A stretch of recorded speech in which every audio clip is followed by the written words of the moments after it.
በአሸባሪው ቡድን ሸኔ ላይ እርምጃ ተወሰደ። በርካታ ጽንፈኛ ከነሻምበል መሪው በድንቅ ኦፕሬሽን ተደመሰሰ። ምርጫ ቦርድ እናት ፓርቲን አስጠነቀቀ።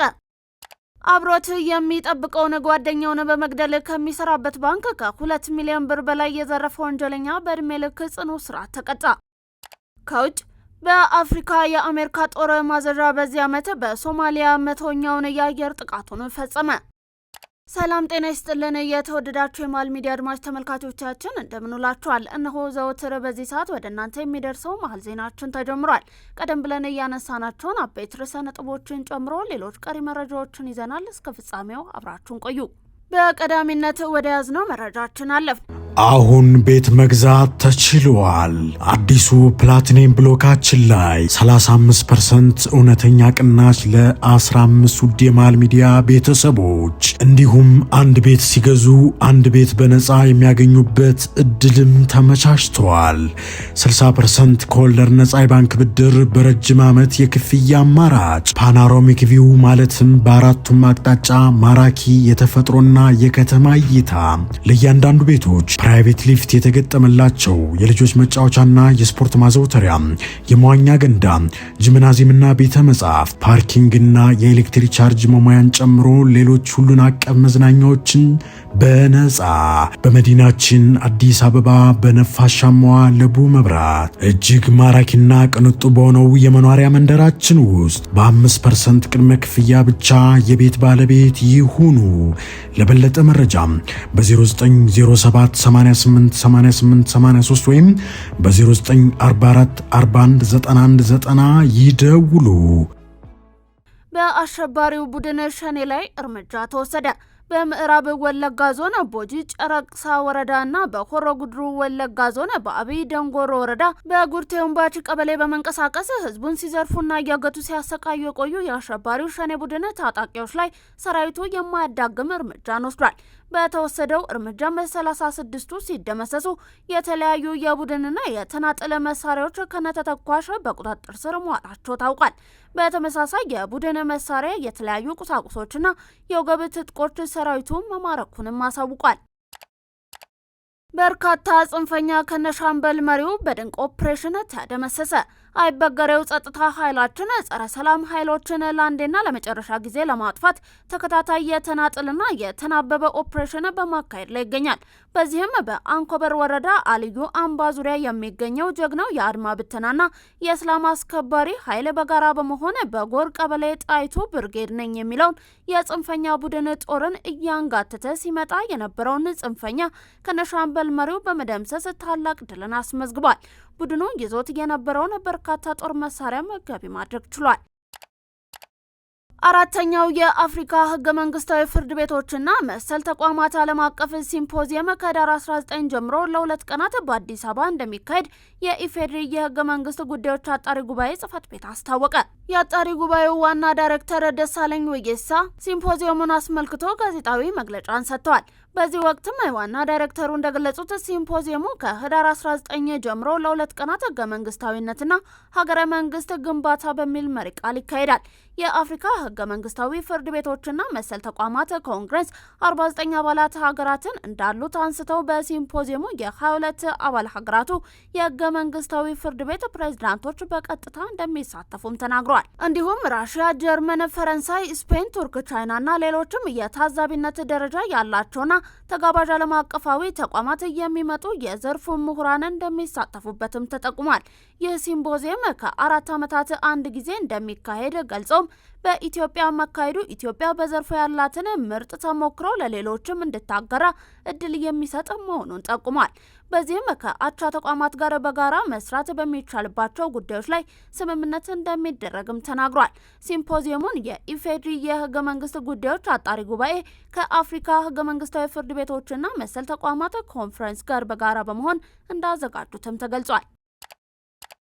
ምርጫ ቦርድ እናት ፓርቲን አስጠነቀቀ። ብሔራዊ ምርጫ ቦርድ እናት ፓርቲ በቦርዱ ላይ ያልተገባ ተጽዕኖ ለመፍጠር ከሚያደርጋቸው ሙከራዎች ሊቆጠብ ይገባል ሲል አዲስ ባወጣው መግለጫ አስጠንቅቋል። ቦርዱ እናት ፓርቲ ባለፈው ሳምንት ባወጣው መግለጫ ቦርዱ ፓርቲውን ለማፍረስ እየተንቀሳቀሰ ይገኛል በማለት ያቀረበው ውንጀላ መሰረተ ቢስና ሐሰተኛ ነው በማለትም አጣጥሏል። ፓርቲው ሁሉንም ህጋዊ ሰነዶችና የበላይ አካላቱን ውሳኔ ባለማቅረቡ የአምስት ፓርቲዎች ቅንጅት አባል እንዳይሆን ለተጣለበት እገዳ ቦርዱን መክሰሱ ተቀባይነት የሌለውና ፓርቲው ለህግ ተገዢ ያለመሆኑን ያሳያል በማለት የወቀሰው የቦርዱ መግለጫ ፓርቲው አሁንም ለሁሉም የላዕላይ ምክር ቤት አባላቱ ጥሪ አድርጎ የቅንጅቱ አባል ለመሆን አስወስኖ ሲያቀርብ ቦርዱ እንደሚያጸድቅለትም ገልጿል።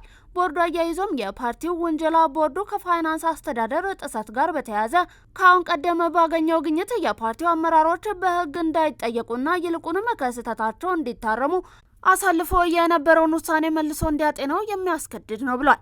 ቦርዱ የፓርቲው የቀድሞና የአሁን አመራሮች በፓርቲው አሰራርና ገንዘብ አስተዳደር ላይ ከአሁን ቀደም ያቀረቧቸውን ቅሬታዎች ለመፍታት ያደረገውን ጥረት ፓርቲው ፋይዳ ቢስ አድርጎ ቆጥሯል በማለት የቦርዱ መግለጫ ተችቷል።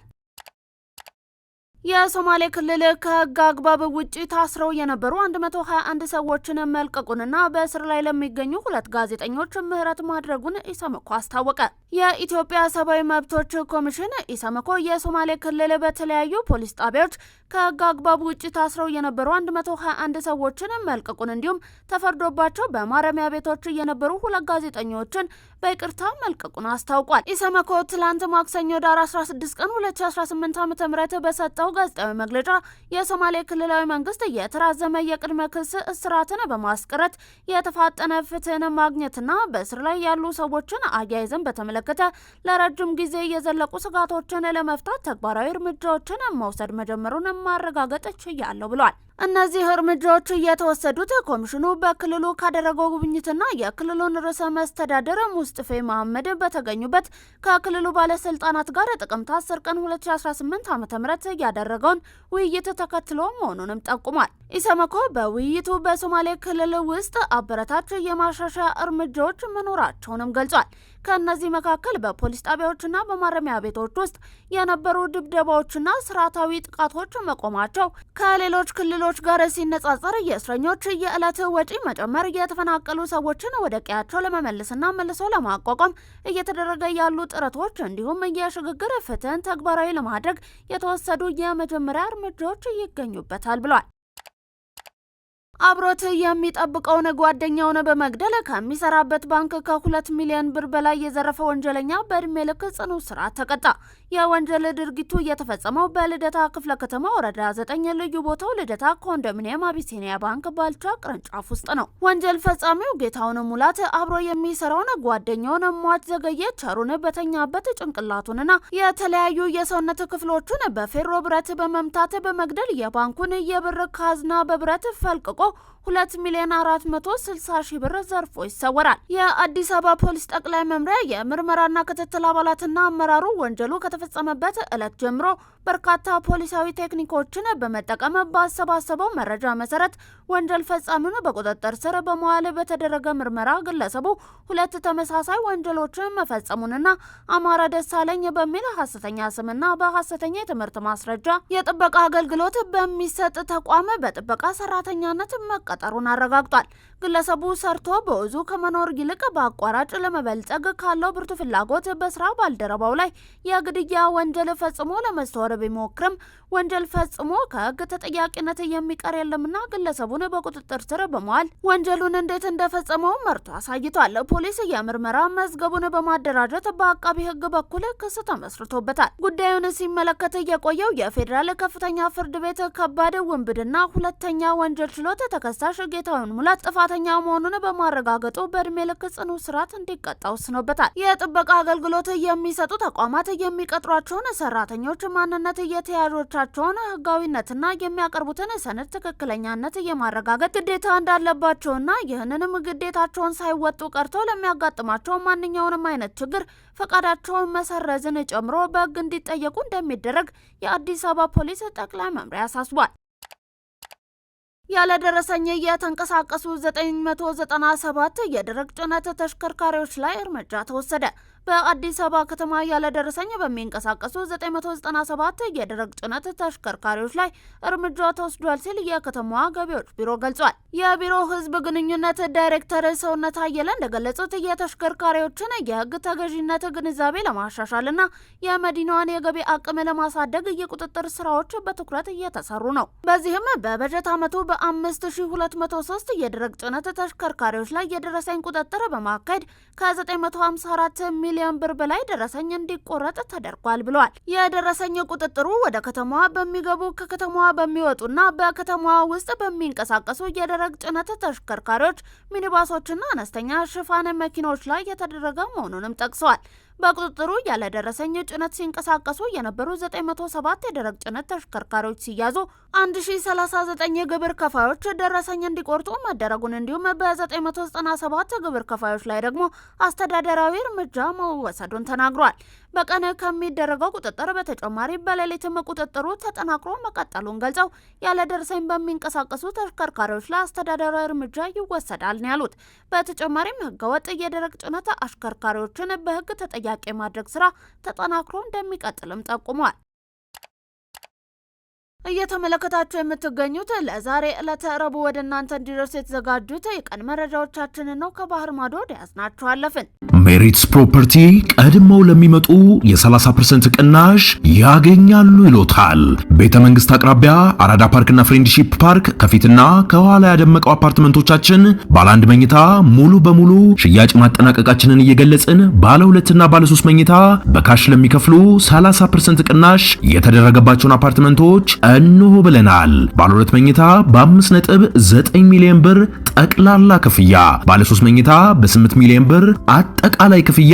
የማለት ቀድመው ለሚመጡ በካሬ 90 ሺህ ብር የነበረውን በ63 ሺህ ብር ብቻ እየሸጥን እንገኛለን። በዚህ መንደር መዋኛ ገንዳ፣ ጂምናዚየም፣ ደረጃውን የጠበቀ ሰፋፊ ሊፍቶች፣ ምቹና በቂ መኪና ማቆሚያ ቦታዎች፣ ዘመናዊ የደረቅ ቆሻሻ ማስወገጃና አውቶማቲክ ጄኔሬተር የተገጠመላቸው እንዲሁም የከርሰ ምድር ውሃና ለተለያዩ አገልግሎቶች የሚውል ሰገነትም በአንድ አካቷል።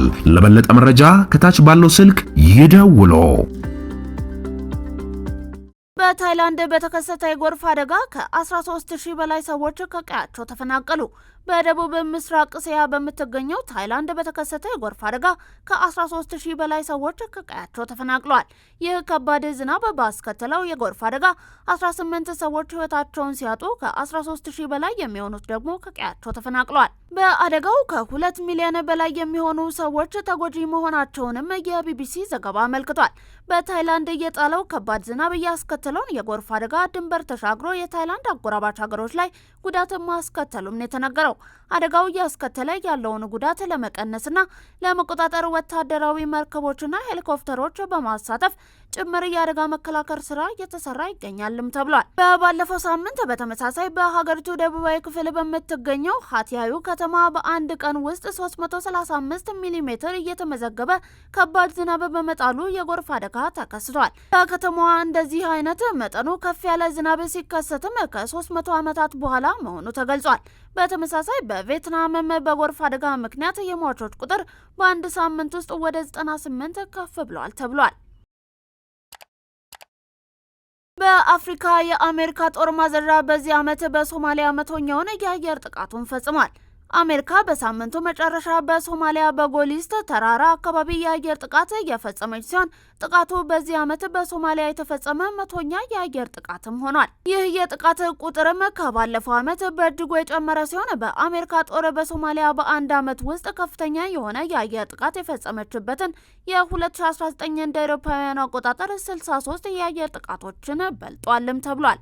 አሜሪካ በሶማሊያ እየፈጸመች ያለችው አልሸባብን ኢላማ ያደረገ የአየር ጥቃትም በካሪቢያን በጀመረችው የእጽ አዘዋዋሪዎች ጥቃት በልጧልም ነው የተባለው። ከመስከረም ወር መጀመሪያ ጀምሮ አሜሪካ በካሪቢያን በሚገኙ የአደንዛዥ እጽ አዘዋዋሪዎች ላይ 21 የአየር ጥቃቶችን እየፈጸመች ሲሆን በሶማሊያ ግን በዚህ ወቅት 28 ጥቃቶችን ፈጽማለች። አሜሪካ ከአልሸባብ በተጨማሪ በአሁኑ ጊዜ 60 በመቶ የሶማሊያ ዜጋ ያልሆኑና 1500 ተዋጊዎች ባሉት በሶማሊያ በሚገኘው በአይኤስአይኤስ ላይ የአየር ጥቃትን እየፈጸመች ትገኛለች። ለዛሬ ለተረቡ ወደ እናንተ እንዲደርስ የተዘጋጁት ከመሃል ሚዲያ የቀን መረጃዎቻችን አበቁ። አብራችሁን ስለነበራችሁ እናመሰግናለን። ዜናውን ላይክ እና ሼር፣ ሚዲያችንን ሰብስክራይብ ማድረጋችሁን አትርሱ። ሰናይ ቀንን ተመኘን።